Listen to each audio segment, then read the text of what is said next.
आदाब, मुल्क की बात में आप सबका इस्तकबाल है। मैं हूं रिजवान खान। आइए सबसे पहले नजर डालेंगे आज की सुर्खियों पर। इजराइल और हिजबुल्लाह जंग में ईरान के शामिल होने से डरा अमेरिका, जंग में इजराइल का साथ देने से साफ किया इनकार। दिल्ली के मंगोलपुरी में मस्जिद के एक हिस्से पर चला बुलडोजर, मकामी लोगों ने किया एमसीडी के खिलाफ एहतजाज। केरल का नाम बदलने की तैयारी में लेफ्ट विंग मुस्लिम तंजीमों ने भी की अलग रियासत की मांग। छत्तीसगढ़ के आरांग में 3 मुस्लिम नौजवान का कत्ल, मुस्लिम कम्युनिटी ने कार्रवाई की मांग कर सौंपा मेमोरेंडम। बीजेपी की हिमायत करने पर शौहर ने दी बीवी को तलाक, नाराज ससुराली खातून के साथ करते थे मारपीट। लोकसभा स्पीकर को लेकर एनडीए और इंडिया में बड़ा टकराव, एनडीए से ओम बिरला तो इंडिया से सुरेश मैदान में। भूख हड़ताल पर बैठी आतिशी की बिगड़ी तबीयत, देर रात एलएनजेपी अस्पताल में कराया गया दाखिल। आतिशी ने की भूख हड़ताल खत्म। राम मंदिर को लेकर चीफ पुजारी का बयान, कहा पहली बारिश में ही टपकने लगी छत। और पंजाब वक्फ बोर्ड मुस्लिम बिरादरी के लिए कर रहा काम। होशियारपुर में 2 बड़े कब्रिस्तान किए रिजर्व। ईरान के जंग में शामिल होने के इम्कान से अमेरिका डर कर पीछे हट गया है। इसराइल को एक बार फिर अकेला छोड़ दिया है अमेरिका ने। इससे पहले भी इसराइल को हथियार देने पर अमेरिका ने कुछ रोज पहले पाबंदी लगाई थी। अब जब हिजबुल्लाह ने इसराइल को जंग के लिए तैयार रहने की धमकी दे दी है और उधर ईरान ने भी अमेरिका और इसराइल को ये साफ वाज़ेह कर दिया है कि अगर लेबनान पर इसराइल की तरफ से किसी भी तरह का हमला होता है तो हिजबुल्लाह का वो पूरी तरह से साथ देने के लिए तैयार है और इसका खामियाजा इसराइल को भुगतना पड़ेगा। बस इसके बाद से ही अमेरिका ने इसराइल से अपना दामन छुड़ाने का फैसला कर लिया और इसराइल को कह दिया है कि वो ईरान के खिलाफ हवाई सेना की मदद इसराइल को फराहम नहीं करा पाएगा, जैसा कि उसने अप्रैल में ईरान के इसराइल पर हमले के दौरान किया था। द टाइम्स ऑफ इसराइल की खबर के मुताबिक अमेरिका ने चेतावनी दी है कि अगर इसराइल हिजबुल्लाह से भिड़ता है तो ईरान भी लड़ाई में शामिल हो सकता है। बड़े पैमाने पर जंग शुरू होने का खदशा भांपते हुए अमेरिका के टॉप जनरल ने कहा है कि अमेरिका शायद इसराइल को वैसी हवाई सेना की मदद फराहम नहीं करा सकता जैसी उसने अप्रैल में ईरानी हमलों के खिलाफ की थी। इस बयान से नेतन्याहू की नींदें उड़ गई हैं। टॉप अमेरिकी मिलिट्री अफसर ने इतवार को चेतावनी दी है कि लेबनान में इसराइल की जानिब से किसी भी तरह की फौजी कार्रवाई से वहां के ताकतवर हिजबुल्लाह के बचाव में ईरान की तरफ से जंग में शामिल होने का खतरा पैदा हो जाएगा। ये साफ है कि इसी डर की वजह से अमेरिका ने इसराइल को पहले ही बंद अल्फाज में चेतावनी दे दी है कि वो लेबनान पर किसी तरह की फौजी कार्रवाई ना करे, जिसके बारे में वो सोच रहा है। वरना अमेरिका इस बार इसराइल को हवाई सेना के जरिए मदद फराहम नहीं करवा पाएगा जैसा उसने पहले किया था। इससे पता चलता है कि ना सिर्फ इसराइल बल्कि अमेरिका भी ईरान और हिजबुल्लाह से इतना घबरा रहा है कि वो बड़े पैमाने पर जंग छिड़ने नहीं देना चाहता। आपको बता दें कि कुछ ही दिन पहले इसराइल की सेना ने कहा था कि उसने लेबनान पर हमला करने के मंसूबों को इजाजत दे दी है, जबकि अमेरिका इस लड़ाई को बड़ी जंग में बदलने से रोकने के लिए काम कर रहा है। अमेरिका का इसराइल को इस बार मदद फराहम नहीं कराने की वजह के बारे में बात करते हुए United States joint chief of staff के chief air defence general Charles Q Brown ने कहा है कि ईरान हिजबुल्लाह का साथ देने के लिए ज्यादा ख्वाहिशमंद होगा। उन्होंने आगे कहा कि हिजबुल्लाह की जानिब से सीमा पार से इसराइल पर दागे जाने वाले कम दूरी के रॉकेट से बचाव करना बहुत मुश्किल है। पेंटागन के press secretary major general Pat Ryder ने पिछले हफ्ते कहा था कि सीमा के दोनों ओर से रॉकेट हमलों की तादाद को देखते हुए हम यकीनन उस नताइज के बारे में फिक्रमंद हैं और हम दोनों से सीमा पर अमन बहाल करने के लिए एक कूटनीतिक रास्ता तलाशने की गुजारिश कर रहे हैं। अमेरिका के इस बयान से साफ पता चलता है कि वो हिजबुल्लाह और ईरान से कितना घबराया हुआ है। उसे हिजबुल्लाह की तरफ से रोजाना दागे जा रहे रॉकेट्स और मिसाइलों की ज्यादा नुकसान की फिक्र है। 8 अक्टूबर से हिजबुल्लाह ने तकरीबन हर रोज सीमा पार इजरायली सरजमी और फौजी बेस पर हमला किया है और हाल के हफ्तों में तो उत्तरी इसराइल के अंदर भी घुसकर हमला किया है और हाइफा के मेन शहर में संजीदा ठिकानों को भी खतरा पैदा किया है। कई इजराइल डिफेंस फोर्सेज के हलाक होने की तस्दीक भी इसराइल कर चुका है। इसराइल जानता है कि हिजबुल्लाह उसे काफी नुकसान पहुंचा सकता है और इसलिए उस पर कार्रवाई करने से घबरा रहा है। यही वजह है कि हाल ही में दिए टीवी इंटरव्यू में नेतन्याहू ने रफा से जंगी कार्रवाई खत्म करने का ऐलान किया था और अपने फौजियों को लेबनान बॉर्डर की तरफ भेजने का फैसला किया है। हिजबुल्लाह की जानिब से एक और बयान ने और इंटरनेशनल रिपोर्ट्स ने नेतन्याहू और अमेरिका की नींदें उड़ा दी हैं। हिजबुल्लाह नेता हसन नसरल्लाह ने बुध को एक बयान में कहा था कि ईरान, इराक, सीरिया, यमन और दीगर इस्लामिक ममालिक के लड़ाके हजारों की तादाद में हिजबुल्लाह में शामिल होने के लिए तैयार बैठे हैं, जिसमें तालिबान भी शामिल है। लेकिन हिजबुल्लाह ने कहा है कि हमारे पास पहले से ही 1 लाख से ज्यादा लड़ाके मौजूद हैं जो इसराइल को नाको चने चबवाने के लिए काफी हैं। इस्लामिक लड़ाकों की तादाद देख और हमास के आगे इसराइल का नाकाम होता देख अमेरिका भी अब घबरा रहा है कि अगर वो इसराइल का ज्यादा साथ देता है तो उसे भी इसका खामियाजा भुगतना पड़ सकता है। अमेरिका और इसराइल को इस बात का अंदाजा बिल्कुल नहीं था कि ईरान और दीगर इस्लामिक लड़ाके बड़ी तादाद में उनके खिलाफ लड़ने के लिए तैयार हो जाएंगे। वो ये भी जानते हैं कि हमास हो या हिजबुल्लाह या फिर दीगर मिलिटेंट ग्रुप्स, इनके आगे जमीनी लड़ाई में जीतना ना तो अमेरिका के बस में है और ना ही इसराइल के बस में। दिल्ली के मंगोलपुर इलाके में एमसीडी ने आज सुबह नाजायज तजावुजात के खिलाफ कार्रवाई की। दिल्ली नगर निगम की टीम ने मंगोलपुरी की एक मस्जिद के गैर कानूनी हिस्से पर बुलडोजर से कार्रवाई की और मस्जिद के एक हिस्से को मिसमार कर दिया, जिसके बाद मकामी लोगों ने इसके खिलाफ एहतजाज करना शुरू कर दिया। एहतजाजी मुजाहिरे को देखते हुए बड़ी तादाद में मौके पर दिल्ली पुलिस के साथ पैरामिलिट्री फोर्स को तैनात किया गया था। मंगोलपुरी इलाके में मस्जिद के पास एक पार्क है जहां नाजायज तजावुजात पर बुलडोजर चलाया गया। मंगोलपुरी के वाई ब्लॉक में एमसीडी की टीम पूरे दलबल के साथ पहुंची और यहां वाकई मस्जिद के पास बने एक गैर कानूनी ढांचे के खिलाफ इंतजामिया की मौजूदगी में कार्रवाई शुरू की। एमसीडी की एंटी इंक्रोचमेंट ड्राइव का मकामी लोगों ने मस्जिद पर चढ़कर एहतजाज किया। इसे देखते हुए एमसीडी का दस्ता आधी कार्रवाई के बाद ही वापस लौट गया। पुलिस और पैरामिलिट्री फोर्स की मुस्तैदी की वजह से कोई बड़ा बवाल नहीं हुआ। हालांकि इस दौरान गुस्साई भीड़ ने पुलिस के सामने ही मीडिया के लोगों पर पथराव भी किया। जोधपुर के सूरसागर इलाके में दो गिरोह के बीच हुए तनाज़े के बाद अब मामला थम तो गया है, लेकिन इसका शिकार हुए मुस्लिम लोगों को काफ़ी परेशानी का सामना करना पड़ रहा है। हालांकि पुलिस और इंतजामिया ने इस मामले को ठंडा तो कर दिया है और हालात काबू में भी हैं, लेकिन इसके लिए सूरसागर समेत आसपास के 5 थाना इलाकों में दफा 144 नाफिज भी कर दी है। वहीं इस मामले में 48 घंटे के बाद इतवार को कुछ मुस्लिम खवातीन ने सूरसागर थाने पर एहतजाज किया। इलाके में अभी भी तनाव की सूरत हाल बनी हुई है और लोगों में डर का माहौल है। इसी का शिकार हुए कुछ मुस्लिम लोगों ने अपनी आपबीती सुनाते हुए कहा कि इस माहौल के बाद बच्चों में दहशत का माहौल बना हुआ है। मोहम्मद रईस ने बताया कि मैं बहुत परेशान हो गया हूं। मैं इतना परेशान हो चुका हूं कि बाप दादा का यह मकान बेचकर जाना ही पड़ेगा। मेरे छोटे छोटे बच्चे हैं और मेरे मकान को हर बार टारगेट बनाया जाता है। मैं बर्बाद हो गया हूं। दिसंबर में बच्चे की भी शादी करनी है। सामान जुटा रहा था, लेकिन वो लोग सब कुछ लेकर चले गए और अब मैं इस वारदात के बाद, इस मामले के बाद अपना मकान छोड़कर दूसरी जगह मुंतकिल होने की सोच रहा हूं। छत्तीसगढ़ के आरंग में पिछले दिनों मुस्लिम कम्युनिटी के 3 नौजवानों को फिरका वाराना हम आहंगी को बिगाड़ने की साजिश में कत्ल कर दिया गया था, जिसको लेकर पीर को मुस्लिम कम्युनिटी के लोगों ने कलेक्टर को अपना मेमोरेंडम सौंपकर अपने एहतजाज का इजहार किया। आपको बता दें कि मुस्लिम जमात जामा मस्जिद के सदर इसहाक चौहान और गौसिया मस्जिद के सदर शकील खान ने कहा कि छत्तीसगढ़ की समाजी हम आहंगी और मजहबी इत्तेहाद को दरहम बरहम करने के मकसद से मुस्लिम बिरादरी के चांद खान, गुड्डू खान और सद्दाम खान का कत्ल जानबूझकर किया गया। इनमें से 2 को कत्ल करके महानदी पुल के नीचे फेंक दिया गया था। वहीं तीसरे नौजवान सद्दाम की रायपुर में इलाज के दौरान मौत हो गई थी। इतने संगीन मामले में तमाम मुलजमान को गिरफ्तार नहीं किया गया।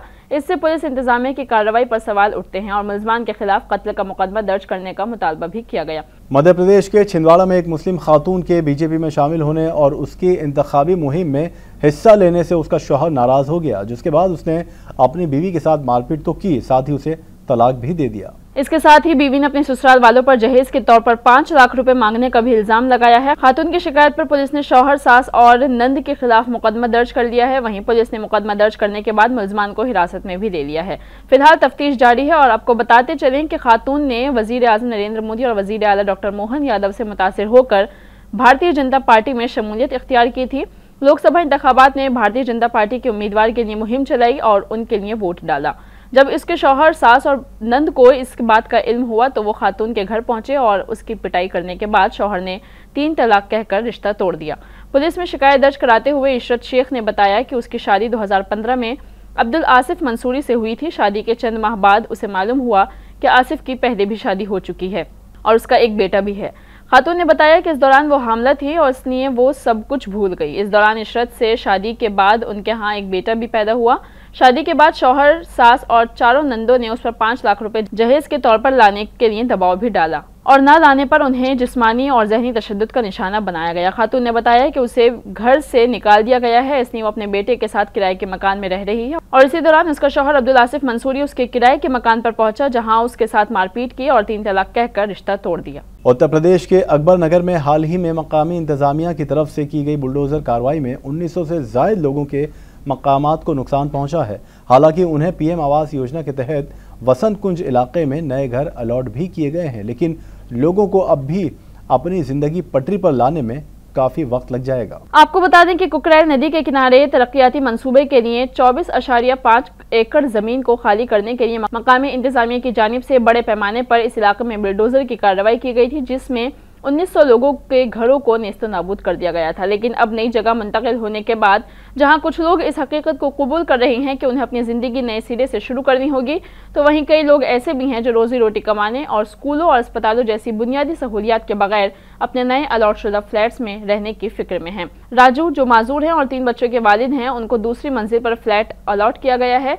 जिससे उनकी मुश्किलात बढ़ गई हैं। उनका कहना है कि उन्हें ग्राउंड फ्लोर पर फ्लैट चाहिए था, लेकिन उन्हें नहीं मिला और अपने परिवार की रोजी रोटी कमाने के लिए वे शहर के गोमती नगर इलाके में किराए पर बैटरी रिक्शा चलाते हैं, जो वसंत कुंज से कम 20 किलोमीटर दूर है। उन्हें उस जगह तक जाने के लिए हर दिन कम से कम 100 रुपए खर्च करने पड़ते हैं। रिक्शा मालिक को 300 रुपए और देने पड़ते हैं और दिन के आखिर तक बमुश्किल उनके पास कुछ बचता है। वहीं 6 दहाइयों से भी ज्यादा वक्त से अकबर नगर में रह रहे एक बुजुर्ग खातून सलमा ने कहा कि 100 रुपए मेरे किराए में खर्च हो जाते हैं तो मुझे क्या ही मिल रहा है, कुछ भी नहीं मिल पाता। इतना भी नहीं मिल पाता है कि मैं अपने बच्चों को एक टाइम रोटी खिला सकूं।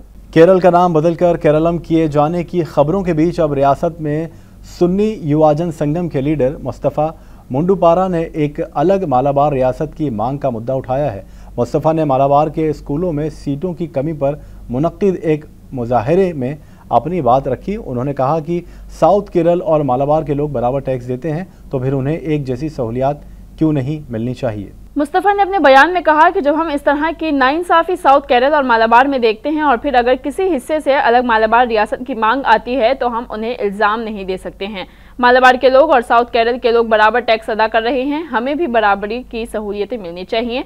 इस मांग को अलहदगी पसंद कहने का कोई मतलब नहीं बनता है। अगर मालाबार एक रियासत बन ही जाए तो मुल्क में क्या होगा। आपको बता दें कि मुस्तफ़ा ने जिस मालाबार इलाके को अलग रियासत बनाने की मांग की है उसमें त्रिशूर, पलक्कड़, मल्लापुरम, कोझिकोड, वायनाड, कन्नूर और कासरगोड जैसे इलाके आते हैं। इन इलाकों में मुस्लिमों की तादाद की बात करें तो 2011 में हुई मरदमशुमारी के डेटा के मुताबिक त्रिशूर में मुसलमानों की तादाद सबसे कम। मुताबिक मुसलमानों की तादाद पलक्कड़ में 17.07% से लेकर कासरगोड में सबसे ज्यादा यानी 37.24% है। राजधानी दिल्ली में भूख हड़ताल पर बैठी आतिशी की अचानक तबीयत बिगड़ गई थी, जिसके बाद उन्हें दिल्ली के LNJP अस्पताल में दाखिल कराया गया था। अस्पताल में दाखिल होने के बाद आतिशी ने अपनी भूख हड़ताल खत्म कर दी है।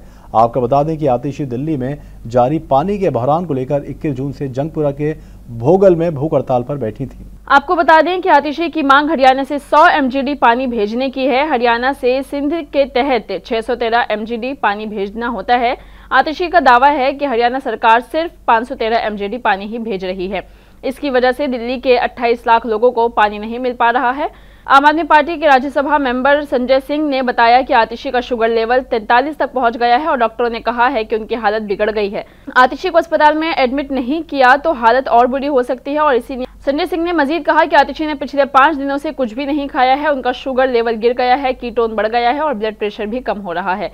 वो अपने लिए नहीं बल्कि दिल्ली की आवाम के लिए जंग लड़ रही हैं और दिल्ली के आवाम के लिए पानी के हक का मुतालबा कर रही हैं और इसी के चलते उन्हें दिल्ली के LNJP अस्पताल में दाखिल कराया गया। 18वीं लोकसभा के पहले सेशन का आज दूसरा दिन था और आज लोकसभा स्पीकर को लेकर NDA की हुकूमत और अपोजिशन इंडिया इत्तेहाद के दरमियान काफी टकराव देखने को मिला। NDA उम्मीदवार ओम बिरला के खिलाफ इंडिया इत्तेहाद ने भी अपना उम्मीदवार उतार दिया। अब इसके लिए वोटिंग 26 जून को की जाएगी। आपको बता दें कि NDA हुकूमत की जानिब से एक मरतबा फिर ओम बिरला ने लोकसभा स्पीकर के लिए पर्चा नामजदगी दाखिल कर दिया है और दूसरी जानिब अपोजिशन ने भी अपना उम्मीदवार मैदान में उतार दिया है। अपोजिशन की जानिब से कांग्रेस के रुकन पार्लियामेंट के सुरेश ने पर्चा नामजदगी दाखिल कर दिया है। NDA हुकूमत अपोजिशन से इत्तेफाक राय से लोकसभा स्पीकर का चुनाव चाहती थी। इसके लिए वजीर दिफा राजनाथ सिंह को अपोजिशन से बातचीत के लिए आगे भी किया गया था, लेकिन बात नहीं बन पाई और अपोजिशन ने NDA लोकसभा स्पीकर के उम्मीदवार की मुखालफत तो नहीं की थी, ताहम डिप्टी स्पीकर का ओहदा अपोजिशन को देने का मुतालबा किया था, जिसके बाद NDA ने बातचीत का रास्ता तर्क कर दिया था। वहीं राजनाथ सिंह के अलावा अमित शाह और JP नड्डा ने भी अपोजिशन को मनाने की कोशिश की, लेकिन कोई फायदा नहीं हुआ। मरकजी वजीर पीयूष गोयल और लल्लन सिंह ने कांग्रेस पर शर्तें रखने का इल्जाम लगाया। उन्होंने कहा कि सरकार डिप्टी स्पीकर के इंतखाबात के वक्त अपोजिशन की मांग पर चर्चा करने को तैयार है। अयोध्या के राम मंदिर के मरकजी पुजारी आचार्य सत्येंद्र दास ने पीर को बताया कि राम मंदिर की छतों से बारिश का पानी टपक रहा है। उन्होंने कहा कि गर्भगृह में जहां रामलला विराजमान है वहां भी पानी भर गया है। अगर 1-2 दिन में इंतजाम नहीं हुआ तो दर्शन और पूजन की सहूलियात बंद करनी पड़ेगी। उधर राम मंदिर तामीराती कमेटी के चेयरमैन नृपेंद्र मिश्रा ने कहा कि मैं अयोध्या में हूं, मैंने पहली मंजिल से बारिश का पानी गिरते हुए देखा है क्योंकि गुरु मंडपम खुला हुआ है।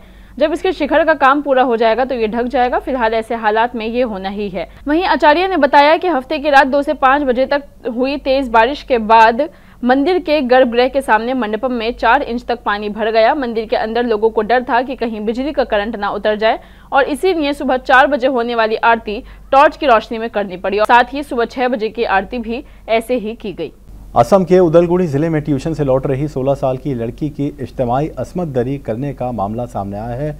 ये बड़ा संगीन मामला है, जिसके बाद पुलिस ने कार्रवाई करते हुए इसमें मुलव्विस 5 आरोपियों को गिरफ्तार कर लिया है। जराये के मुताबिक हफ्ते की शाम नाबालिग लड़की अपनी ट्यूशन से घर जा रही थी कि तभी 5 लोगों ने उसे लिफ्ट देने के बहाने उठा लिया, जिसके बाद वो उसे ईंट के भट्टे पर ले गए और उसके साथ इज्तिमाई असमत दरी की गई। इस मामले के बाद गुस्साई अवाम ने उन 5 में से एक मुलजिम के घर को आग के हवाले कर दिया था और इस तशद्दुद पर काबू पाने के लिए इलाके में पैरामिलिट्री फोर्स को तैनात किया गया था। वहीं अब पुलिस ने इस मामले की जांच के बाद 5 लोगों को गिरफ्तार किया है, जिनकी पहचान मुश्ताक अहमद, मुहिदुल इस्लाम, हफीजुल अली, सद्दाम अली और एहसान अहमद के तौर पर हुई है। हालांकि पुलिस और जिला इंतजामिया ने इस मामले की मजीद तहकीकात करने के लिए एक टीम भी तश्कील दी है। मुल्क के कई हिस्से गर्मी का कहर झेल रहे हैं, तो वहीं मुल्क की ज्यादातर रियासतों में मानसून ने दस्तक दे दी है और मुल्क भर की कई रियासतों में तो तेज बारिश का दौर भी जारी है। वहीं महकमा मौसमियात ने 15 रियासतों में भी बारिश का अलर्ट जारी कर दिया है। आपको बता दें कि दिल्ली, पंजाब समेत कई रियासतों में अभी भी गर्मी की लहर है और कई मकामात पर हीट स्ट्रोक के मामलात में भी इजाफा हो रहा है। राजस्थान में महकमा मौसम ने 27 जून तक लू चलने के इम्कान लगाए हैं। वहीं महकमा मौसम ने गोवा, महाराष्ट्र, कर्नाटक, तमिलनाडु, गुजरात, मध्य प्रदेश समेत 15 रियासतों में भारी बारिश का अलर्ट जारी कर दिया है। साथ ही आपको बता दें कि हिमाचल प्रदेश के सोलन जिले में कल दोपहर बादल फटने की खबर सामने आई थी, जिसमें 2 गाड़ियों को भी नुकसान पहुंचा था। वहीं मानसून ने आधे हिंदुस्तान को कवर कर लिया है।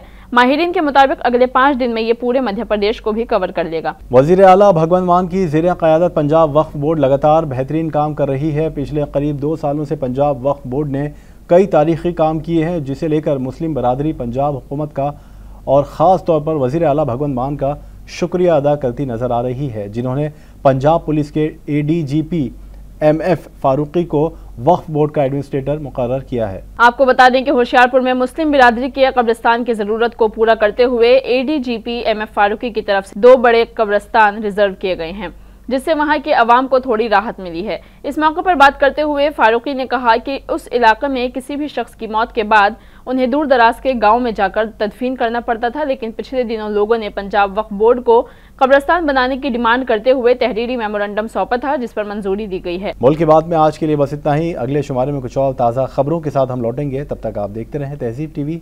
आदाब।